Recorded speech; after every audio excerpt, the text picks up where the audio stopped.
प्रधानमंत्री नरेंद्र मोदी के नेतृत्व में एनडीए सरकार के तीसरे कार्यकाल का पहला वित्तीय वर्ष आज 31 मार्च को समाप्त हो रहा है।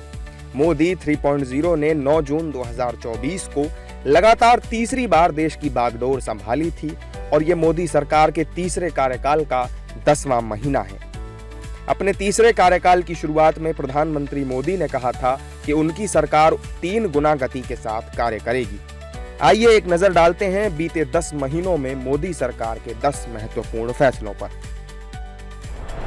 मोदी 3.0 ने 10 जून 2024 को पहली कैबिनेट मीटिंग में जरूरतमंदों के लिए प्रधानमंत्री आवास योजना के तहत 3 करोड़ नए घर बनाने का लक्ष्य निर्धारित किया। प्रधानमंत्री मोदी ने इस योजना की शुरुआत वर्ष 2015-16 में की थी। इस योजना के तहत जरूरतमंदों को ग्रामीण और शहरी इलाकों में घर मुहैया कराए जाते हैं।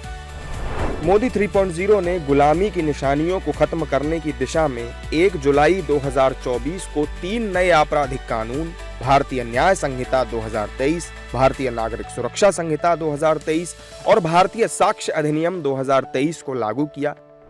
3 नए कानूनों के माध्यम से देशवासियों के लिए त्वरित न्याय सुनिश्चित किया गया।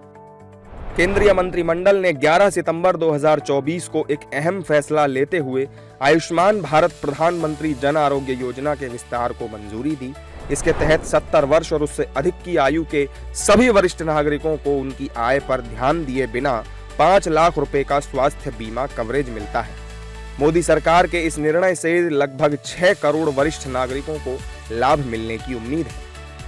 मोदी 3.0 कैबिनेट ने 18 सितंबर 2024 को जनजातीय बहुल गांवों और आकांक्षी जिलों में जनजातीय समुदायों की सामाजिक आर्थिक स्थिति में सुधार के लिए 79,156 करोड़ रुपए के परिव्यय के साथ प्रधानमंत्री जनजातीय उन्नत ग्राम अभियान को मंजूरी दी थी। इसमें 30 राज्यों और केंद्र शासित प्रदेशों के जनजातीय बहुल 549 जिलों के लगभग 63,000 गांव शामिल हैं, जिससे 5 करोड़ से अधिक लोगों को लाभ होगा। पीएम मोदी की अध्यक्षता में केंद्रीय कैबिनेट ने 18 सितंबर 2024 को शुक्र ऑर्बिटर मिशन यानी VOM के विकास को मंजूरी दी। इस कार्यक्रम का मकसद चंद्रमा और मंगल के अलावा शुक्र की खोज और अध्ययन करना है।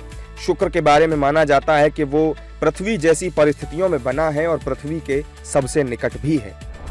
मोदी 3.0 के दौरान पीएम इंटर्नशिप योजना का पायलट प्रोजेक्ट 3 अक्टूबर 2024 को शुरू किया गया। इस योजना की घोषणा 2024 के बजट में की गई थी, जिसका मकसद अगले 5 वर्षों में शीर्ष 500 कंपनियों में 1 करोड़ युवाओं को इंटर्नशिप के अवसर उपलब्ध कराना है। मोदी 3.0 ने 6 नवंबर 2024 को कैबिनेट मीटिंग में प्रधानमंत्री विद्या लक्ष्मी योजना को मंजूरी दी थी। इस योजना का उद्देश्य मेधावी विद्यार्थियों को उच्च शिक्षा के लिए वित्तीय सहायता प्रदान करना है। इसके तहत उच्च शिक्षा संस्थानों में प्रवेश लेने वाले छात्र बैंकों से 10 लाख रुपए तक का बिना गारंटी का लोन ले सकते हैं, जिसकी ब्याज पर सरकार सब्सिडी देगी। प्रधानमंत्री नरेंद्र मोदी ने महिलाओं के सशक्तिकरण की दिशा में भी कदम उठाते हुए 9 दिसंबर 2024 को भारतीय जीवन बीमा निगम की बीमा सखी योजना का शुभारंभ किया।